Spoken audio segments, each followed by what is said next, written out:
सभी को प्रणाम। मैं शांभवी ज्योतिष समाधान चैनल के माध्यम से आप सभी के बीच एक बार फिर उपस्थित हुई हैं और आज 2026 कर्क राशि वालों के लिए यह साल कैसा रहेगा, इस बात की यहाँ पर हम आप लोगों के साथ चर्चा करेंगे और बताएंगे कि अगर साल में कोई परेशानी आती है या जो जीवन में के कर्क राशि वालों के जीवन में जो उतार चढ़ाव होता है उससे बचने के लिए हमें क्या करना चाहिए और किस तरह इस साल में कौन से हम ऐसे उपाय करें जिनसे हमारा यह साल कर्क राशि वालों का बहुत ही अच्छी और आसानी से पूरा हो जाए। तो आइए सबसे पहले ये जानते हैं कि कर्क राशि वालों का स्वभाव कैसा होता है।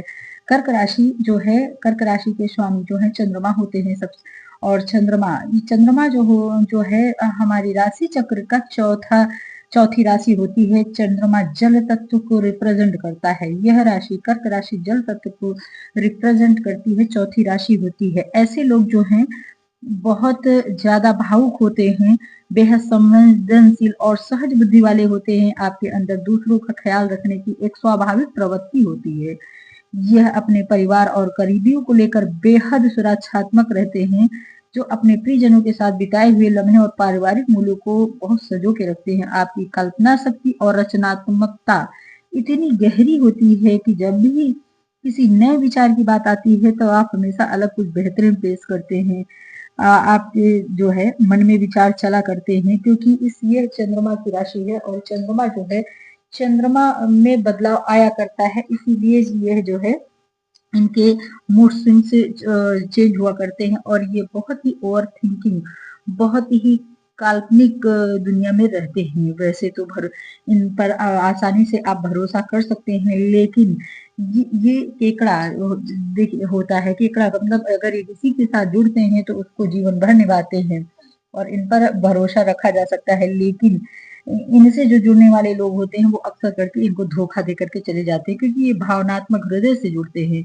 अब आइए जानते हैं कि कर्क राशि में जो है चंद्रमा इनके लग्न में है। दूसरी बात ये है, कर्क राशि वालों के लिए 4 बड़े ग्रह या सभी राशि में 4 बड़े ग्रह जो लंबे समय तक हमें प्रभाव में लाते हैं, प्रभाव देते हैं। तो वो सभी चारों ग्रह जो है आपके गुरु जो है भाग्य भाव का स्वामी जाकर के आपके 12वें भाव में वक्री होकर के बैठे हैं। इस समय गुरु वक्री चल रहे हैं। उसके बाद जो है यह जो है मार्च में मार्गी होंगे। इसके साथ शनि जो है मार्गी होकर के मीन राशि में बैठे हुए हैं। मीन राशि में शनि बैठे हुए हैं। इसके साथ में राहु देव 11वें भाव में बैठे हैं और मतलब अष्टम भाव में कुंभ राशि में। और आपका जो है कर्क राशि वालों के लिए सबसे महत्वपूर्ण और सबसे बेहतरीन ग्रह जो होता है, सबसे ज्यादा सपोर्ट करने वाला, उनके जीवन में नई ऊर्जा लाने वाला और उनके जीवन में उनकी भविष्य को चमकाने वाला जो ग्रह होता है वो सबसे बड़ा मंगल होता है। मंगल आपके जो है 6ठे भाव में धनु राशि में बैठे हुए हैं और वहीं से गुरु और मंगल की जो है वहीं पर सूर्य भी बैठे हुए हैं। तो यह कहा जा सकता है कि कर्क राशि वालों का साल के शुरुआत में मंगल और सूर्य एक साथ बैठे हुए, इसलिए आपके पराक्रम और आत्मविश्वास बहुत जबरदस्त होगा। निर्णय लेने की क्षमता आप में बहुत ज्यादा होगी। ऐसे ऐसे लोग जो है आत्मविश्वासी होते हैं और एक ऊर्जा, मंगल आपका सबसे जो है पॉजिटिव ग्रह है और मंगल ही आपको सब कुछ देते हैं। भूमि, भवन, वाहन सब आपको मंगल देते, क्योंकि पंचम भाव आपके ज्ञान के स्वामी होते और दसम भाव आपके कार्य क्षेत्र के स्वामी होते हैं मंगल। लेकिन कर्क राशि वालों के जो है जनवरी के समय जो है मंगल क्या है, अस्त रहेंगे। सबसे पॉजिटिव ग्रह और सबसे सपोर्ट करने वाला ग्रह आपका अस्त रहेगा। यह मंगल जो है अस्त हो गए हैं, अस्त हो जाएंगे। तो और ये उदय होंगे 11 मार्च को। 11 मार्च 2026 को ये जो है उदय हो जाएंगे। तो कह सकते हैं कि मार्गी हो जाएंगे, अभी अस्त हैं और इनके जब मार्गी होने से फिर लोगों के अंदर बहुत बड़े बदलाव आएंगे। बहुत अच्छा आपका साल फिर जाएगा। मंगल अस्त हुए हैं जो है मंगल 2 मई 2026 को उदय हो जाएंगे। 1 नवंबर 2025 को अस्त हो रहे हैं। 1 नवंबर 2025 को अस्त हो गए हैं और इसके बाद 2 मई 2026 को उदय हो जाएंगे। इस दौरान मंगल ग्रह अपनी अस्त अवस्था में रहेंगे। मंगल के अस्त होने पर थोड़ा सा आपके अंदर जो है ऊर्जा की कमी दिख सकती है कर्क राशि वालों के लिए, क्योंकि थोड़ा-सा मंगल सूर्य की युति होने से, सूर्य की युति होने से आत्मविश्वास तो बढ़ेगा, लेकिन ऊर्जा की थोड़ी बहुत कमी हो सकती है। पदोन्नति के योग बनेंगे, धन लाभ की भी हो सकता है। अवधि बहुत ही अच्छी है ये, और निर्णय लेने में थोड़ा कठिनाई आ सकती है, क्योंकि मंगल वाले जो है बहुत जल्दबाजी निर्णय लेते हैं और हो सकता है सही सटीक ना बन पाए। व्यक्ति के शारीरिक और मानसिक ऊर्जा का स्तर थोड़ा गिर जाता है, जिससे कोई भी काम करने में मन नहीं लगता और थका हुआ महसूस करता है। मतलब एक एनर्जी डाउन होती है। क्रोध हो और गुस्सा अस्त होने पर अनियंत्रित हो जाता है। व्यक्ति अपना गुस्सा खुलकर व्यक्त नहीं कर पाता है। चलिए अब ये जानते हैं कि मंगल के बाद आप ये समझ लीजिए कि आपका गुरु, भाग्य भाव के स्वामी आपके गुरु, 4 बड़े ग्रहों का सबसे बड़ा वो आपके गुरु जो है 12वें भाव के स्वामी आपके गुरु जाकर के मतलब कि आपके भाग्य भाव के स्वामी गुरु जाकर के आपके 12वें भाव में बुध की राशि में वक्री है। तो इस स्थिति में आप कह सकते हैं कि आपको बाहर की यात्रा करने का, धार्मिक यात्राएं आप कर सकते हैं, और बाहर से जुड़ करके आप अपने कार्य को भी कर सकते हैं, क्योंकि मंगल दशम का स्वामी और गुरु की दृष्टि आमने सामने रहेगी। इसलिए आप अपने किसी भी कार्य को करने के लिए बाहर अपनी कोशिश कर सकते, एफर्ट्स लगा सकते हैं। आपको विदेश जाने के भी योग बन सकते हैं, और आपकी पढ़ाई भी बाहर हो सकती है। जो एजुकेशन वाले, जो शिक्षा लेने वाले छात्र हैं, वो बाहर पढ़ने के लिए ये समय आपका बहुत अच्छा है। और उसके तो गुरु यहाँ पर जो है मार्च में आपकी लग्न में आ जाएंगे। जब आपके लग्न में आ जाएंगे तो कर्क राशि वालों के लिए यह टाइम पीरियड इतना अच्छा रहेगा कि अगर जीवन में आपने कुछ छोड़ रखा है, कुछ करना चाहते हैं, तो बहुत जबरदस्त समय रहेगा, क्योंकि भाग्य भाव का स्वामी आप जाकर के लग्न में उच्च होकर के हंस नामक महापुरुष योग बनाएगा। यह एक ऐसा राजयोग है कि जो कर्क राशि वाले अभी तक परेशान थे, बहुत टाइम से बहुत परेशान थे, उनके जीवन में अब इतना बड़ा बदलाव आएगा कि वो जो है अपने जीवन को जो है बहुत अच्छे से और बहुत बढ़िया से बिता सकेंगे। थोड़ा सा भावनाओं में बहकर कोई काम मत करना, क्योंकि गुरु जब लग्न में आते हैं तो यहाँ पर आपकी आध्यात्मिक सफर आपका बढ़ेगा। ईश्वर के प्रति गुरु से जुड़े रहना, अपने गुरु से जुड़े रहना, अपने इष्ट से जुड़े रहना और अपने लोगों से जुड़े रहना, ये बहुत जरूरी होता है। कर्क राशि वालों के लिए यह साल बहुत बेहतर जाएगा। जो आपने 2-3 साल बिता दिए हैं, उसकी अपेक्षा अब जो है बहुत अच्छा समय आपका आने वाला है। अभी तक आपने अपने कैरियर में बहुत ही मिला जुला उतार चढ़ाव समय देखा है, लेकिन अब आपकी साल की शुरुआत पे एक अलग अलग आत्मविश्वास, एक अलग कॉन्फिडेंस आप में बना रहेगा, और साल का दूसरा हिस्सा भी आपके नई उम्मीदें और अच्छे मौके लेकर के आएगा। जैसे जैसे साल आगे बढ़ेगा, वैसे वैसे आपको काम में तरक्की, नए रास्ते मिलेंगे। कलिंग्स के साथ रिश्ते सुधरेंगे, प्रमोशन की नई जिम्मेदारियां के मौके को मिल सकते हैं। अगर आप बिजनेस के क्षेत्र में जुड़े हुए हैं तो आपके लिए भी साल की शुरुआत कुछ हल्की चुनौतियों के से भरी रहेगी। पेमेंट्स में देरी, मार्केट में उतार चढ़ाव जैसी छोटी छोटी अड़चनें आ सकती हैं, लेकिन साल का दूसरा हिस्सा काफी लाभदायक रहेगा।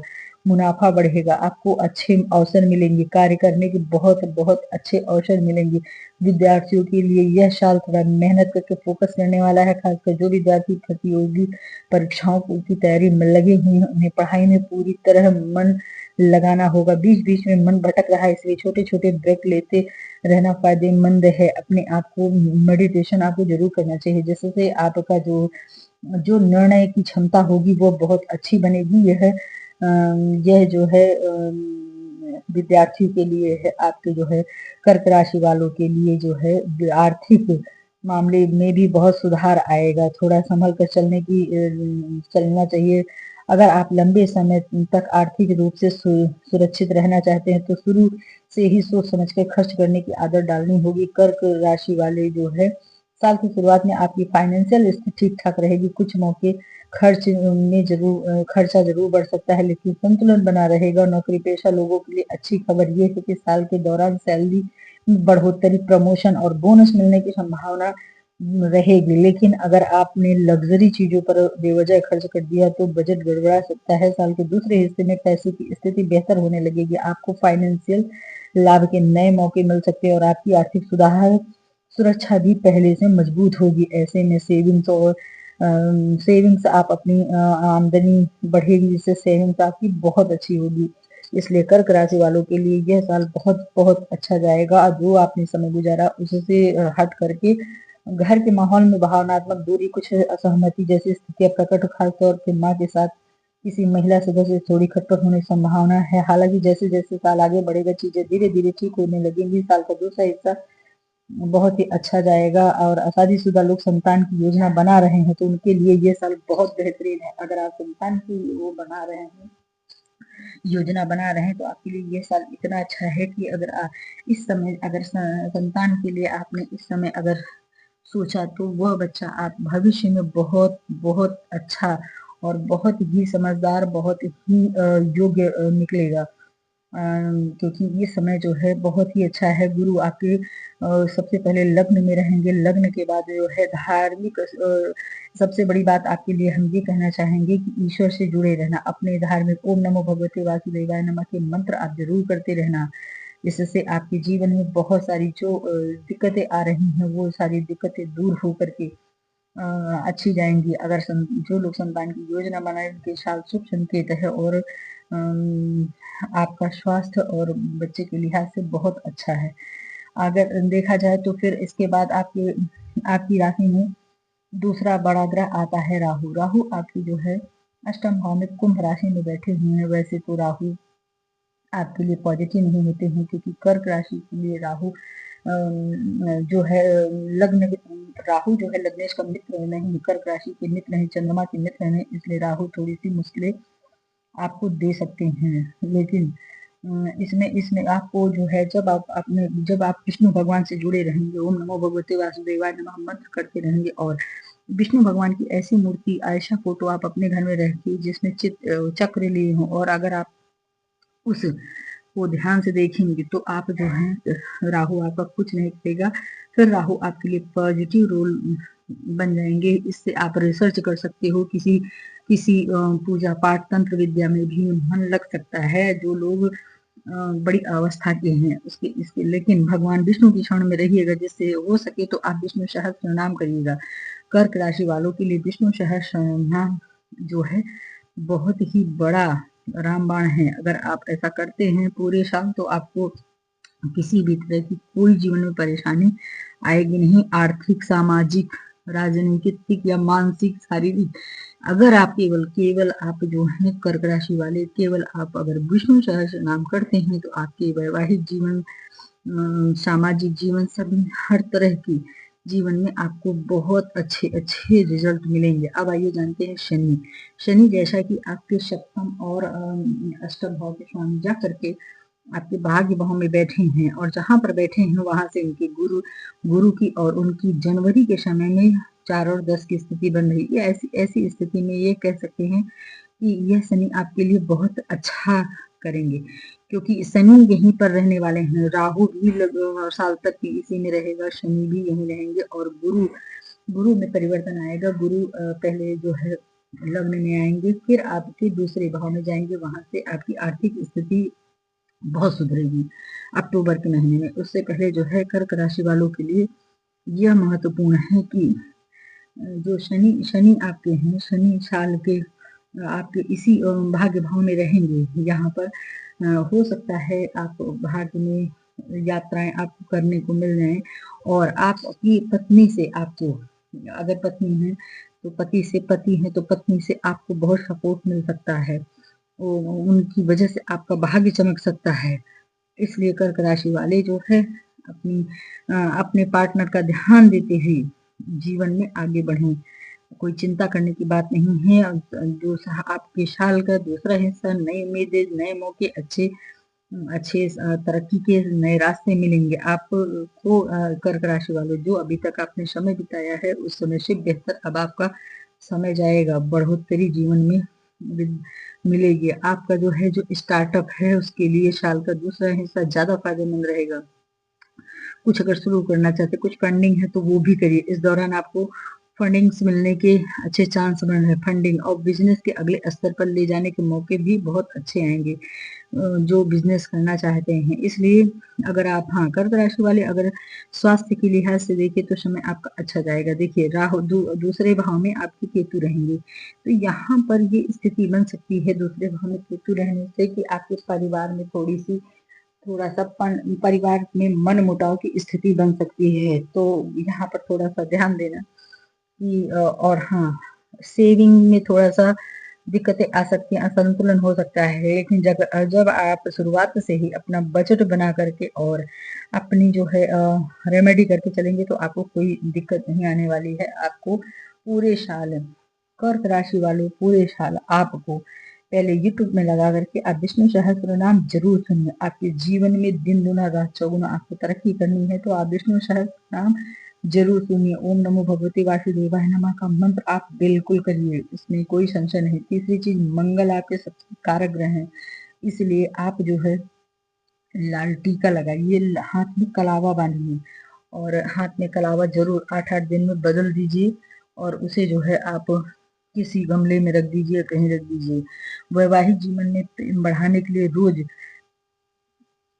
रोज आप अपने पार्टनर से बातचीत करिए जिससे आपका आपसी तालमेल बना रहे, क्योंकि पार्टनर का अगर साथ रहा तो आपका भाग्य बहुत ज्यादा चमकेगा। ये कर्क राशि वालों के अगर ज्यादा खर्च आपको परेशान कर रहा है तो रोज सुबह गायत्री मंत्र का जाप भी कर सकते हैं। जरूरतमंदों को लाल कपड़े दान कर सकते हैं जिससे आपकी स्थिति अच्छी रहेगी। अगर कर्क राशि वालों को कोई दिक्कत आती है क्योंकि साल की शुरुआत में सूर्य अस्त होने से हो सकता है आपको थोड़ा सा परेशानी आए, एनर्जी लेवल डाउन दिखे, तो उस स्थिति में आप लाल कपड़े पहन सकते हैं। अपने जीवन को खुशहाल बनाइए और इसके साथ साथ में जो है गुरुवार पीले कपड़े पीला टीका आप अपने मस्तिष्क में जरूर लगाइए। कोशिश करिए कि पीले कपड़े भी आप पहने। कभी किसी मीटिंग में अगर कहीं जाते हैं तो जो है भगवान विष्णु भगवान के दर्शन करके जाइए, या आप विष्णु से या कृष्ण से किसी जिससे जुड़े हैं उसके दर्शन करके जाइए। उनका मंत्र आप बराबर जपते रहिए, हनुमान जी से जुड़े रहिए और हाँ शिव जी के दर्शन करते रहिए, शिव जी को प्रणाम करते रहिए और मेडिटेशन जरूर कीजिए। इनके लिए बहुत अच्छी बात है, आप सभी भावनाओं से इमोशंस से बाहर आने के लिए मेडिटेशन कीजिए। Meditation is the best remedy for you, इसलिए मेडिटेशन आप जरूर कीजिए। मेडिटेशन से आपका जीवन बहुत ही कंट्रोल में रहेगा। तो ये रही आपकी राशि। कर्क राशि वालों के लिए यह सारा समय है और आप जो है स्वस्थ रहिए, मस्त रहिए और नए साल की हार्दिक शुभकामनाएं। और अगर कोई कुछ पूछना है तो आप कमेंट बॉक्स में पूछ सकते हैं। ये अभी तक आप लोग के लिए ये वीडियो रहा। मिलते हैं किसी अगले वीडियो में अगले किसी राशि को लेकर। धन्यवाद, प्रणाम, हर हर महादेव, जय माता।